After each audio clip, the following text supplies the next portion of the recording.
안녕하세요. 지난 3년간 아이패드를 데스크탑으로 사용하면서 얻은 날입니다. 오늘은 미국에 거주하는 친구가 최근에 가져온 그 다양한 주변기기 언박싱을 진행할 텐데요. 마침 이 제품들이 매우 기본적인 액세서리들이어서 아이패드는 물론 맥북 에어를 꽤 많이 사용하는 일반 사용자라면 반드시 필요할 제품들인 것 같습니다. 좀 더 구체적으로 말하자면 아이패드 경우는 아이패드 에어 5급 이상을 사용하는 분들께 아주 적절한 주변기기라 하겠습니다. 켈디짓이야 애플 허브로는 아무튼 기존인데 이건 가격이 언더 $80였습니다.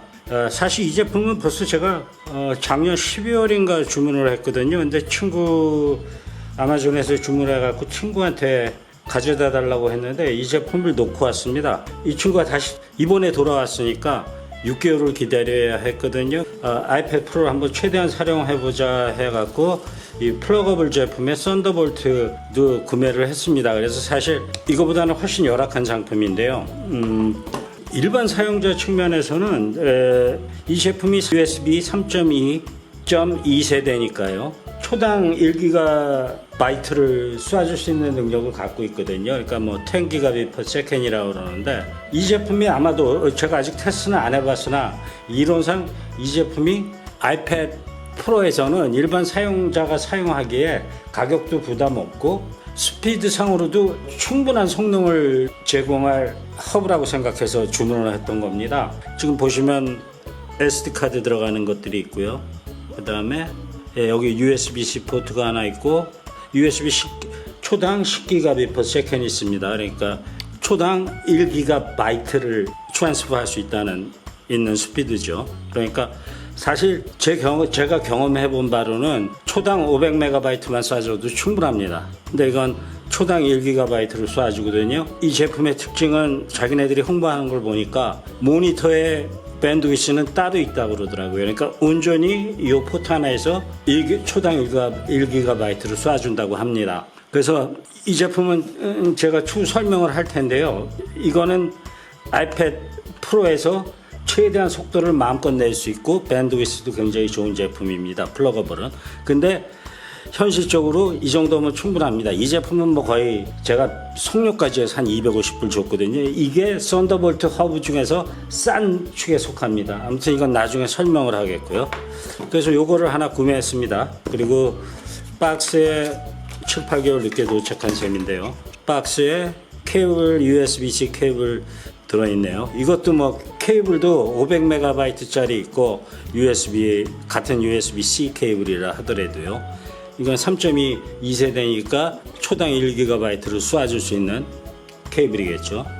오늘은 여러 가지 측면에서 1GB 쏠 수 있는 아이패드 에어겠죠.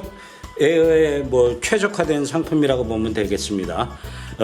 아이패드 미니나 아이패드 9세대에는 좀 과한 제품들입니다. 그리고 이거는 허브 연결해서 사용하겠죠. 물론 이걸 직접 아이패드에 꽂아도 되기는 하지만 아이패드는 포트가 하나밖에 없으니까 거기다 연결하게 되면 배터리 문제가 좀 있겠죠.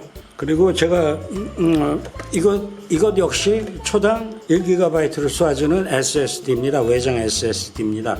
T7이라고 하죠. T7이 원래 기존 모델이 있는데 그거는 이렇게 겉에 프로텍션이 없습니다. 그러니까 떨어뜨릴 때 아무래도 좀 더 쉽게 망가지겠죠. 그리고 그러니까 T7이 이렇게 이것과 유사한 재질입니다. 이거보다는 좀 큰 걸로 하는데 이거는 T5 제품입니다.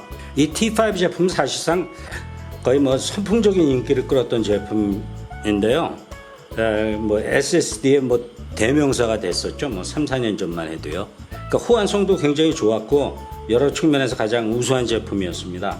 그 다음에 T7이 나왔는데 T7은 좀 맥이나 아이패드랑 좀 호환성 문제가 있다고 그러더라고요. 저는 그게 꼭 삼성의 책임이라기보다는 그 맥의 비호환성 때문이라고 생각을 하는데요. 아무튼 T7이 나왔습니다. 근데 사람마다 저마다 다릅니다. 뭐 T7을 맥에서도 못 읽는다고 하는 사람들도 있고요. 뭐 잘 된다는 사람도 있거든요. 저는 뭐 안 될 이유가 없다고 생각해서 그냥 구매를 했는데, 아무튼 삼성 T7이 특히 이번에 마침 보니까 프라임데이 세일을 하는데, 이 제품 용량이 1TB인데 100불에 세일을 하더라고요. 그러니까 사실 저는 뭐 SSD를 2개 갖고 있어서 500MB짜리를 뭐 반드시 이게 필요한 건 아닌데, 가격이 워낙 잘 나와서 이걸 하나 장만을 했습니다. 이것도 뭐 제가 기대가 좀 큰데요. 1TB, 제가 요즘 아무래도 동영상을 좀 제작하는 양이 늘다 보니까 소요되는 디스크 스페이스가 장난이 아닙니다. 그리고 케이블이 2개가 옵니다. 하나는 USB에서 USB-C로 옮겨주는 거고요. 그 다음에 하나는 USB-C 대 USB-C입니다. 그러니까 참고로, 그러니까 이 경우는 USB-C에다 연결해도 되고, 그 다음에 USB-A로 연결해도 된다는 얘기입니다. 근데 USB-A도 10Gbps/s니까 초당 뭐 1GB를 쏴준다고 보면 됩니다. 그럼 이 케이블 역시 3.2 2세대겠네요. 그러니까 이거랑 똑같이 생겨도 500밖에 못 쏘는 케이블도 있습니다. 근데 이렇게 케이블을 넣어줬으니까 이 케이블, 웬만한 분들 다 그렇겠죠. 이 케이블 저 케이블 사용하다 보면 이게 3.2 2세대 케이블인지 3.2 1세대 케이블인지 헷갈릴 수도 있습니다. 그래서 이건 무슨 표식을 해놓거나 이런 형태로 사용을 해야 될 겁니다, 아마도요. 그래서 이렇게 구매했고, 그 다음에 마지막으로 MX Master 3S입니다. 요거 산 거를 제가 사실 약간 후회를 하는데요. 뭐 제품이야 굉장히 훌륭한 제품입니다. 그러니까 이 마우스에서는 뭐 아주 특화된 마우스를 제외하고, 게이밍용 마우스를 제외하고 사무용 마우스로는 한마디로 지존인 제품이거든요. 뭐 지난 5, 6년간 톱을 지켜온 제품입니다. 근데 MX Master, 저는 사실 4를 기다리고 있었습니다. 왜냐하면 저는 이 로직텍 이게 720입니다. 이건 뭐 35불에서 40달러 정도에 구매할 수 있고요. 제가 국내에서 아무튼 언더 4만 원짜리도 본 적이 있습니다. 근데 이 마우스가 사실상 기능이 제가 필요한 기능 다 갖고 있다고도 보시면 될 겁니다. 그러니까 이 얼마든지 가서 앱을 통해서 다양한 기능을, 특히 맥에서는 발군입니다. 맥에서는 제가 트랙패드를 서핑할 때는 괜찮은데, 굉장히 좋은데, 뭐 그것 때문에 맥을 쓰는 사람들도 많다고 볼 정도로 훌륭한데, 실제 텍스트 업무를 처리할 때는 이 마우스가 정말 발군의 실력을 발휘합니다. 근데 여기에 문제가 생긴 게 뭐냐면, 1월 달에 유니버설 컨트롤이 맥에 들어오면서, 그러니까 유니버설 컨트롤은 아이패드와 맥 사이를 오가면서, 두 컴퓨터를 오가면서 사용할 수 있는 기능이죠. 막상 써보니까 저한테는 무용지물이더라고요. 저처럼 아이패드를 주종으로 두고 맥으로 옮겨가고 싶은 사람은 안 되는 게 너무 많습니다. 뭐 쉽게 말해 이쪽으로 넘어가면 키보드였나? 단축키를 아예 못 사용하고, 그래서 저는 유니버셜 앱을 아예 초기에 테스트해보고 그냥 꺼버렸습니다. 그 유니버셜 컨트롤이 들어오면서 어떤 문제가 생겼냐면, 이 마우스를 최대한 활용할 수 있는 극한 앱을 다 죽여버린 겁니다. 그걸 꺼야지만 유니버셜 컨트롤이 돌아갑니다. 그러니까 이게 애플의 장사 속인지 아니면 무책임한 그 주변 기기는 완전히 무시한 업데이트라든지 그런 아주 원초적인 기본적인 문제에서 발생하는 거거든요. 그래서 저는 애플사 제품 중에서 일부 제품만 좋아하는 것이지, 애플사는 굉장히 무책임합니다. 근데 이걸 못 쓰게 되면 진짜로 맥북 쓰기가 불편합니다. 저 같은 윈도우 사용자 출신한테는요. 그런 상황은 MX 마스터에도 똑같은 일이 벌어졌었습니다. MX 마스터 3예요. 그래서 사람들이 원성이 자자했는데 10만 원짜리 마우스를 죽여버리니까, 이것도 이 제품도 가격이 100불씩이나 합니다. 그러니까 뭐 세금 합치면 이럭저럭 110달러가 되는 거죠.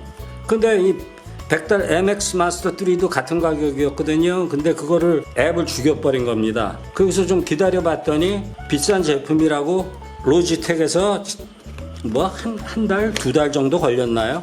죽었던 앱 기능을 살리는 소프트웨어 업데이트를 제공을 했습니다. 반면 이 제품은 제공을 안 하고요. 그러니까 저는 뭐 어차피 맥을 별로 안 쓸 거니까 파일 서버 정도로 지금 모니터도 안 걸어놓고 지금 사용하고 있습니다. 그러니까 원격 데스크탑으로 접속해서 그때그때 필요한 파일 서버로 사용하는 기능만 처리하고요. 전혀 안 쓰고 있거든요. 그래서 사실상 이걸로 그냥 버텨도 충분합니다. 그래서 사실 딱 필요하지는 않은데 뭐 아무튼 기존 제품을 써보기로 했습니다. 이게 그리고 좀 크더라고요. 그래서 이건 보통 집에서 사용해야 하고 어디 갈 때는 이 M720 이 저렴이 마우스를 들고 갈 생각이기도 합니다. 굉장히 가벼워요. 이거는 무게는 오히려 재봐야 할 정도인데요. 근데 크기는 이게 확실히 크네요. 근데 뭐 제가 일단 광고를 통해서 살펴본 건 이 스핀이 굉장히 잘 돌아간다는 것이고 한꺼번에 쭉쭉쭉 밀린다는 것이고, 근데 뭐 이것도 안 밀리지는 않거든요. 그리고 뭐 굉장히 포인트가 정확해졌습니다. 무슨 DPI인가 얘기를 하는데, 그 다음에 이거 유니버셜 동글이죠. 이것도 마우스 연결 동글인데 이거를 꼽으면 와이파이에서 작동을 할 수가 있습니다. 결국에 요거 하나 들어가서 오는 거거든요. 꽤 비싼 마우스입니다. 이거 나쁜 제품이라고 말하는 사람은 없을 정도니까 마우스에서 이제 끝판왕이라 하겠습니다. 그리고 이건 블루투스고, 이것도 컴퓨터 3개에 붙일 수가 있습니다. 이렇게 됐나요? 예. 그런데 이거 제가 불만인 건 여기서 바꾸게 돼 있더라고요.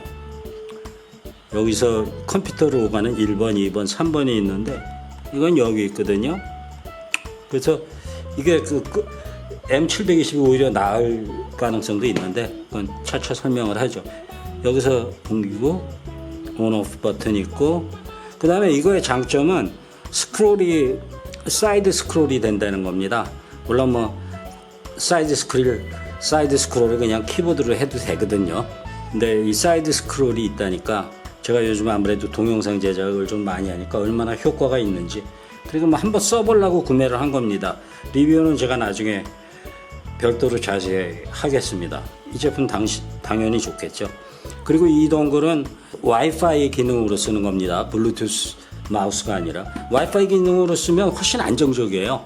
특히 M1 맥 미니 같은 경우는 뭐 아예 처음에 붙이느라고 애먹었거든요. 그 뭐 두어 달 지나면 좀 나아지는 것 같습니다. 그래서 뭐 요즘은 큰 지장이 없는데 블루투스보다는 와이파이가 훨씬 안정적이기 때문에 저는 아마 이걸 껴서 사용을 할 겁니다. 유감스럽게도 여기에도 이런 동글이 딸려 왔는데 그 맥 세팅하느라고 꽂았다 뺐다 하다 보니까 그것도 잘 안 돼 갖고요. 그때 죽었습니다.